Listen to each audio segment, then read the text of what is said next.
여러분의 머리카락 길이를 누군가 자로 재고 있다면 어떤 기분이 들까요? 대한민국에서는 상상조차 할 수 없는 일이 휴전선 넘어 북한에서는 매일같이 벌어지고 있습니다. 단지 머리 모양이 마음에 들지 않는다는 이유로 길거리에서 가위를 든 사람들에게 붙잡히고 이웃들 앞에서 공개적인 망신을 당하며 심지어는 강제 노동수용소로 끌려가야 한다면 믿어지십니까? 북한에서 머리카락은 단순한 자기 표현의 수단이 아닙니다.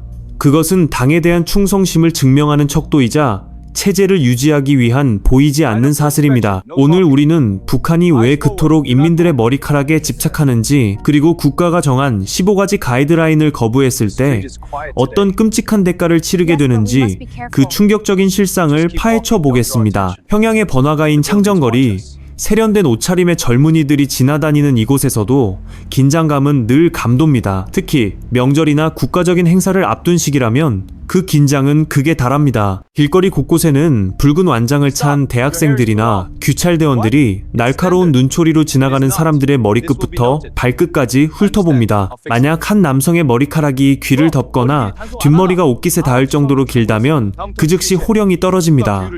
동무, 머리 상태가 왜 그 모양이요? 사회주의 생활 양식에 어긋나지 않소. 이 한마디는 단순한 지적이 아닙니다. 평온했던 일상이 무너지는 신호탄입니다. 북한에는 국가가 공식적으로 허용한 머리 스타일이 존재합니다.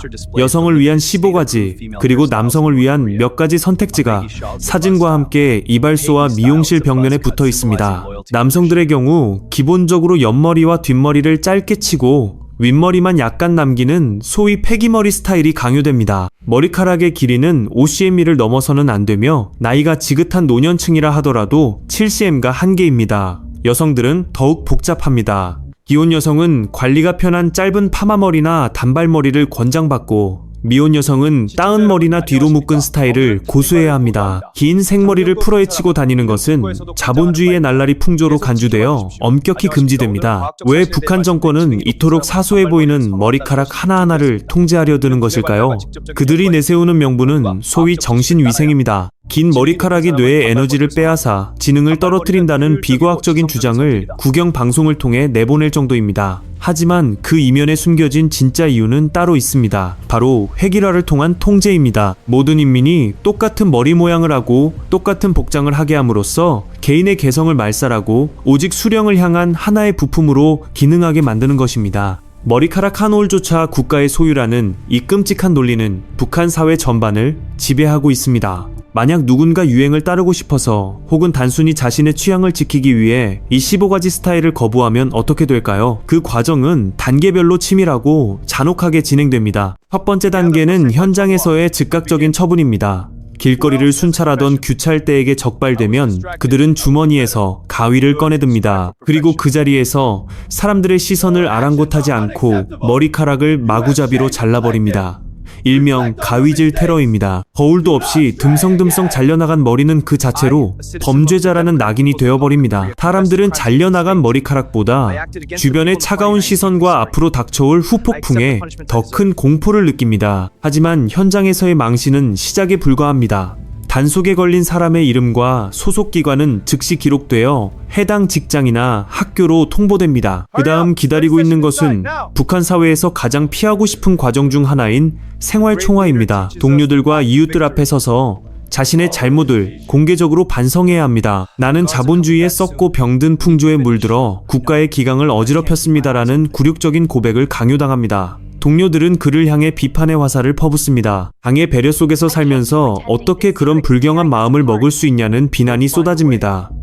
이 과정에서 한 개인의 자존감은 처참하게 짓밟힙니다. 여기서 끝이 아닙니다. 만약 반복적으로 단속에 걸리거나 끝까지 국가의 지침에 반항하는 태도를 보인다면 처벌의 수위는 상상을 초월할 정도로 높아집니다. 북한 당국은 이를 비사회주의 행위로 규정합니다. 비사회주의 행위란 체제를 위협하는 모든 불온한 움직임을 뜻하며 이는 곧 정치적인 죄목으로 번질 수 있음을 의미합니다. 단순한 멋부리기가 어느덧 반국가 음모나 사상적 타락으로 둔갑하는 것입니다. 2단계에 이르면 가벼운 벌금이나 반성문 정도로 끝나지 않습니다. 단속된 인원은 이른바 노동단련대로 보내질 수 있습니다. 노동단련대는 교도소보다는 수위가 낮지만 강도 높은 육체노동과 사상 개조 교육이 병행되는 곳입니다. 뜨거운 뙤약볕 아래에서 온종일 돌을 나르거나 땅을 파며 저녁에는 좁은 방에 갇혀 당의 정책을 암기해야 합니다. 머리카락 하나 때문에 인생의 소중한 시간이 강제 노동으로 채워지는 비극이 실제로 일어나고 있는 것입니다. 심지어 더 끔찍한 경우도 존재합니다. 만약 그 머리 스타일이 나만의 드라마나 영화 속 주인공을 따라 한 것이라는 정황이 포착된다면 사태는 걷잡을 수 없이 커집니다. 최근 북한은 반동사상 문화배격법을 제정하여 외부 문화의 유입을 철저히 차단하고 있습니다. 남한식 말투, 남한식 옷차림, 그리고 남한식 머리 모양은 북한 정권이 가장 두려워하는 문화적 침투의 상징입니다. 이 법에 따르면 남측 문화를 유포하거나 향유한 자는 최대 사형에 처할 수도 있습니다. 단지 좋아하는 연예인의 머리 모양을 흉내냈다는 이유만으로 목숨을 걸어야 하는 상황.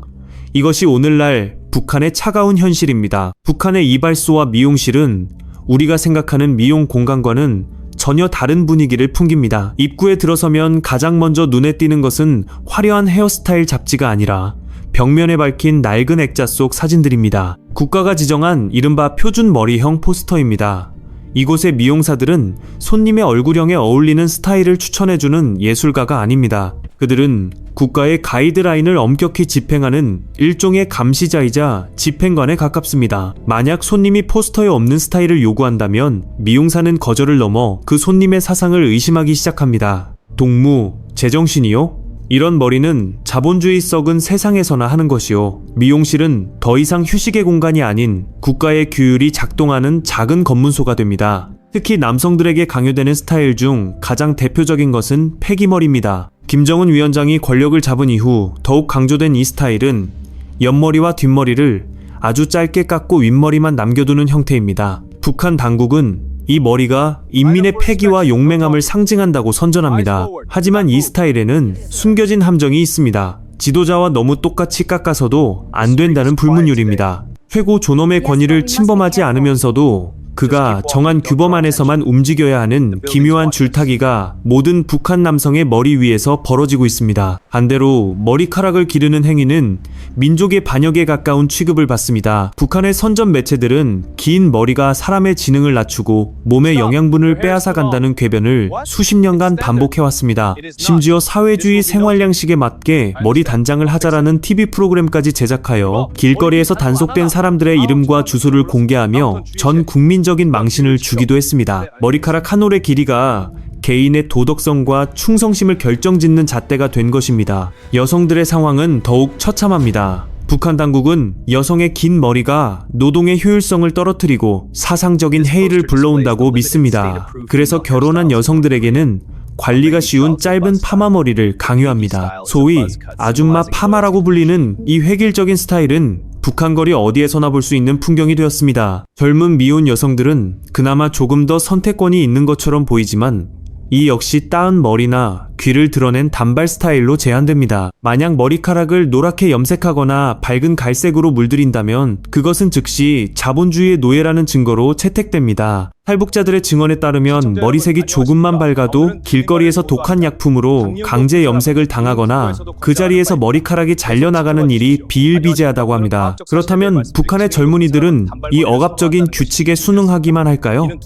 인간의 아름다움에 대한 욕구는 그 어떤 철권 통치로도 완전히 막을 수 없습니다. 평양의 부유층 자제들, 이른바 돈주의 자녀들 사이에서는 은밀한 저항이 시작되고 있습니다. 그들은 단속반의 눈을 피해 집 안에서 나만 드라마, 주인공의 머리 스타일을 흉내냅니다. 외출할 때는 당국이 허용한 모자를 깊게 눌러 써서 스타일을 숨기기도 하고 단속반이 뜨면 순식간에 머리 모양을 바꿀 수 있는 왁스나 젤을 암시장에서 비싼 값에 구해 사용합니다. 하지만 이런 작은 일탈조차도 발각되는 순간 그들의 부모가 쌓아온 사회적 지위는 단칼에 날아가 버립니다. 북한 정권이 이토록 머리카락에 집착하는 진짜 이유는 무엇일까요? 전문가들은 이를 신체 정치라고 부릅니다. 인간의 신체 중 가장 눈에 잘 띄는 머리카락을 통제함으로써 개인이 자신의 신체조차 스스로 결정할 권리가 없음을 각인시키는 것입니다. 네 머리카락 하나조차 국가의 허락 없이는 바꿀 수 없다는 메시지는 북한 인민들에게 깊은 무력감을 심어줍니다. 이 무력감은 곧 국가에 대한 절대적인 복종으로 이어집니다. 머리 모양을 선택할 자유를 잃어버린 사람들은 결국 자신의 삶을 선택할 자유가 있다는 사실조차 잊어버리게 됩니다. 가장 비극적인 것은 이런 통제가 어린아이들에게도 예외 없이 적용된다는 점입니다.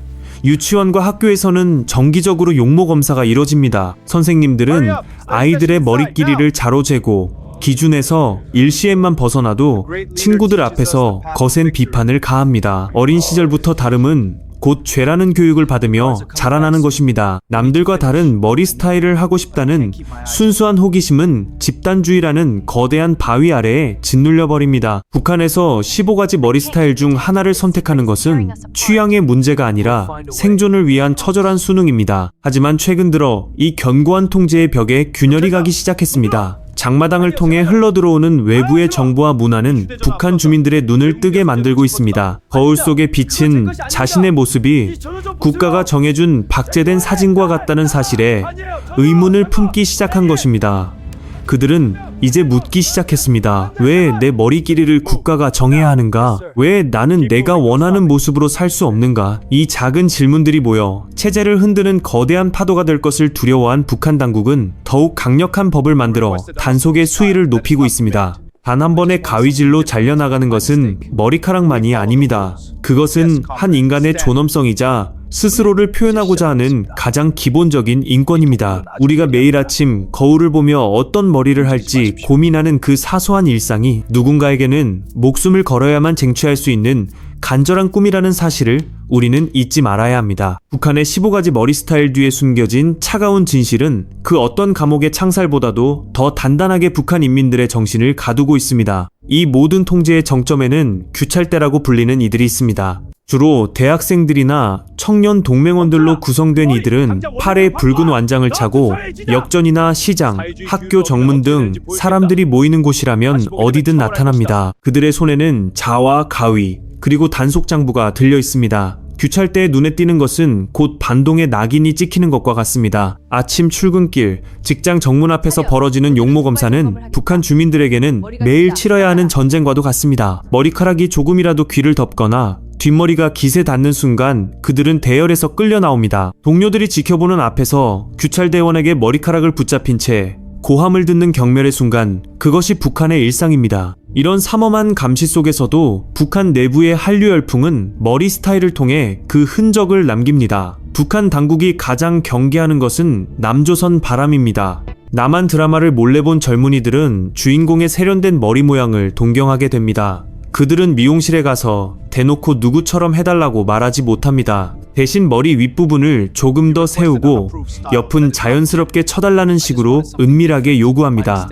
이것은 북한에서 목숨을 건 무언의 저항입니다. 하지만 이런 미세한 변화조차 당국의 레이더를 피하기는 어렵습니다. 2020년 제정된 반동사상 문화 배격법은 이런 소소한 멋부림조차 사형에 처할 수 있는 중죄로 다스릴 수 있는 근거가 되었습니다. 단지 머리 모양 하나가 국가 전복 기도로 해석될 수 있는 공포의 시대가 도래한 것입니다. 북한 정권이 이토록 집요하게 인민의 머리칼을 쥐고 흔드는 것은 그들이 개인의 탄생을 극도로 두려워하기 때문입니다. 머리 모양을 스스로 정한다는 것은 자신의 가치관을 표현한다는 뜻이고, 이는 곧 국가의 지시 없이도 스스로 판단할 수 있는 주체적인 자아를 갖게 된다는 의미입니다. 북한이라는 거대한 집단 수용소 안에서 나만의 개성을 갖는 것은 체제 유지에 치명적인 독이 됩니다. 그래서 그들은 15가지라는 좁은 틀 속에 인민들을 가두고 그 틀을 벗어나려는 모든 시도를 사회주의의 적으로 규정하여 철저히 짓밟습니다. 여러분, 잠시 상상해 보십시오. 내일 아침 거울 앞에 섰는데 국가에서 정해준 단 한 가지 머리 스타일 외에는 그 어떤 선택도 할 수 없다면 어떨까요?